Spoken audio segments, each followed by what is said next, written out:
Pozdrav svim ljubiteljima šaha, pred nama je zanimljiva partija koju su odigrali 1988. godine na svetskom prvenstvu u Reykjaviku na Islandu legendarni igrači Mihael Tal i Lajos Portiš.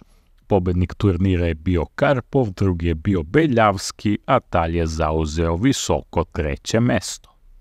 Tal otvara partiju potezom E4, Portiš odgovara sa E5. Usledili su potezi skakač F3, skakač C6, belopoljac B5, na tabli imamo špansku partiju. Portiš nastavlja razvojem skakača na F6, na tabli imamo berlinsku varijantu ovog otvaranja. Pešak na E4 je napadnut, međutim Tal mirno rokira, a Portiš razvija crnopoljca na E7 spremajući se da uradi isto, nakon čega imamo potez top E1 kojim Tal štiti svog napadnutog pešaka. Portiš sada igra D6, a nakon što Tal odigra D4 dolazi do razmene pešaka na centru, gde u međupotezu Tal belopoljcem uzima na C6 šah i na uzvratno uzimanje Tal damom jede na D4. Portiš rokira na kraljevom krilu, Tal razvija skakača na C3, usledio je potez belopoljac G4. Portiš u ovoj partiji želi da izvuče remi, igra na brzu razmenu velikog broja figura. Tal to pretpostavlja, stoga damu povlači na D3 kako ukoliko dođe do razmene on ne bi rušio pešačku strukturu na kraljevom krilu. U originalnoj partiji Portiš belopoljcem uzima na F3, a Tal uzvratno uzima damom. Portiš sada povlači skakača na D7, ideja mu je da ga premota na E5 i dovede crnopoljca na F6 kako bi formirao odbranu oko svog kralja. Tal u međuvremenu igra B3, a nakon poteza lovac F6 dovodi svog crnopoljca na A3. Nakon ovog poteza pod rengenom je top na polju F8, stoga Portiš ne može da gura pešaka na D5 i želi da izađe iz tog neprijatnog rengena, stoga igra top E8, a Tal centralizuje svog drugog topa. Usledio je neočekivano slab potez Portiša top E6, koja god ideja ovog poteza da je bila u pitanju nije vredela, jer je Tal na ovom potezu pokrenuo ubitačan napad. Za početak premotava skakača na E2 kako bi ga prebacio da deluje po kraljevom krilu. Portiš postavlja crnopoljca na centralno polje E5, a Tal uklanja damu na D3 kako bi omogućio napredovanje svog F pešaka, a nakon poteza C5 Tal kreće napred igrajući F4, čime prisiljava lovca da se vrati nazad na F6, a zatim gura i pešaka na E5.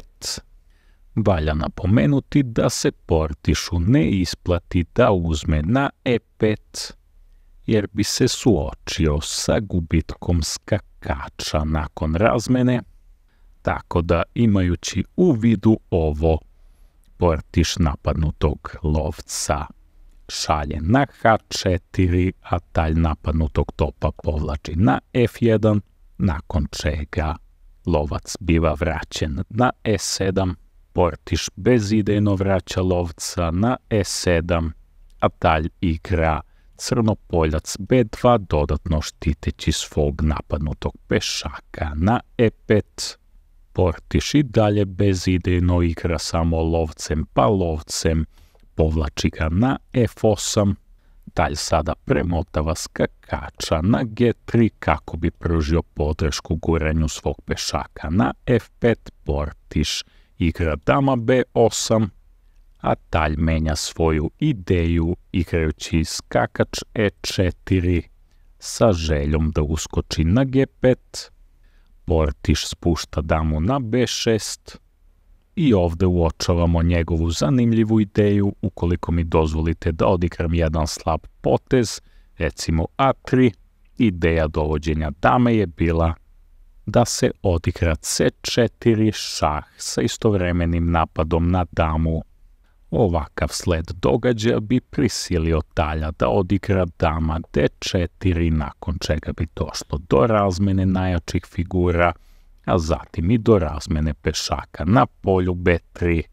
I ovo ide u korist Portiša da se partija završi remijem. Talj naravno ovo vidi i odmah igra C4, ne dozvoljavajući protivniku da napreduje pešakom na to polje. U nastavku partije Portiš ide crnopoljcem na E7, ne dozvoljavajući protivničkom skakaču da upadne na G5.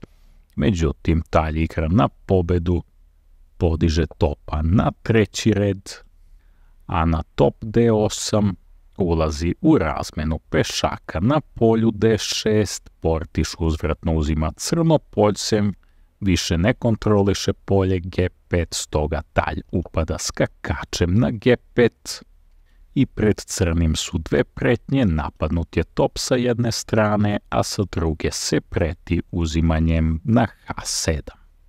Portiš se od obe te pretnje brani igrajući top G6, nakon čega je usledio upad dame na F5. Talj sada preti da uzme na F7, tako da se Portiš brani dovođenjem skakača na F6. Talj odmah lovcem uzima na F6 i Portiša dovodi u neprijatnu situaciju jer ne bi smeo da uzvratno uzme topom zbog neprijatnog šaha nakon što dama uzme na H7, jer nakon povlačenja kralja na F8 i dovođenja topa na E-liniju preti mat u narednom potezu penjanjem dame na H8. Tako da Portiš ovdje nema kud, mora pešakom da uzvratno uzme na F6, ruši pešačku strukturu oko svog kralja. Talj se odmah fokusira na tu slabost, igra skakač E4 sa napadom na tog pešaka, a Portiš spušta kralja na G7 kako bi se odbranio. Talj dovodi topa na G3 i iskušava Portiša da razmeni teške figure. Međutim, ukoliko Portiš topom uzme na G3, to bi bila zamka, jer talj ima potez dama uzima na F6 šah sa napadom na topa, na sklanjanje kralja, dama uzima na D8 šah, a nakon ovog bežanja kralja, talj skakačem uzima na G3. Portiš zbog ovoga ne ulazi u razmenu topova, već daje drugi predlog, igra crnopoljac E7 kojim dodatno štiti svog pešaka i nudi razmenu topova po D-liniji. Talj ulazi u tu razmenu, a zatim prebacuje topa na D3 da suvereno vlada tom linijom. Napadnutog lovca je potrebno skloniti, ali Portiš nalazi fantastičnu zamku, igra dama A5. Iako su mnogi u to vrijeme mislili da je Portiš pogrešio, izgubio laku figuru, zapravo je to bila zamka, jer za slučaj da talj topom uzme na D8 usledilo bi dama E1 mat. Talj naravno to vidi, stoga želi da se odbrani od obe pretnje potencijalnog upada dame na E1 sa matom i uzimanja pešaka na A2, tako da se pokriva topom igrajući top D2.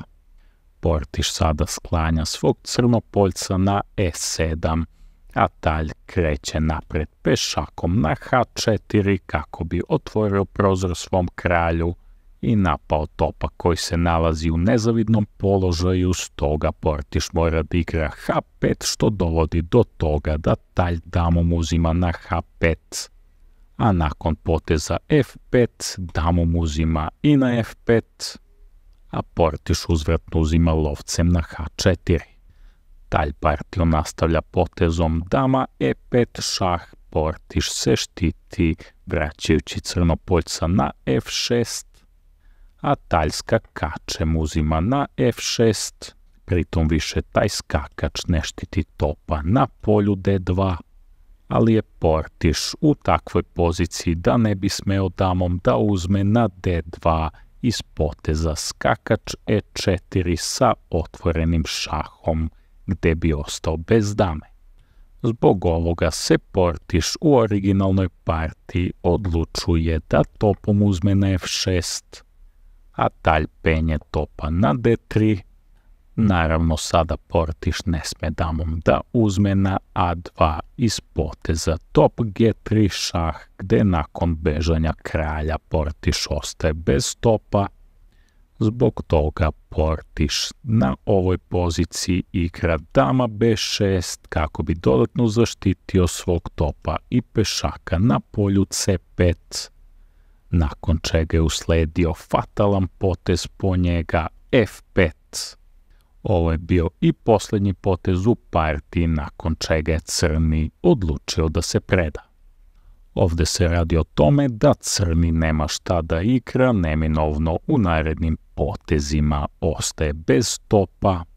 Dalje sledi jednostavna igra pešakom i penjanje do polja g5, a za slučaj da crni želi da povuče nazad svog vezanog kralja, recimo na f8, usledilo bi top d8 šah, kralj bi morao da se vrati nazad na g7, a na dama g3 bi otišao na h7. Zatim imamo dama g8 šah, kralj beži na h6, dama g4 sa pretnjom mata u narednom potezu, stoga bi crni trebalo da se zaštiti topom, vuče potez top g6, ali nakon dama h4 šah i sklanjanja kralja na g7 imamo dama h8 mat. Ovo je bila još jedna u nizu vrhunskih partija talja. To bi bilo sve što smo pripremili u ovom videu. Pozdrav i sve najbolje.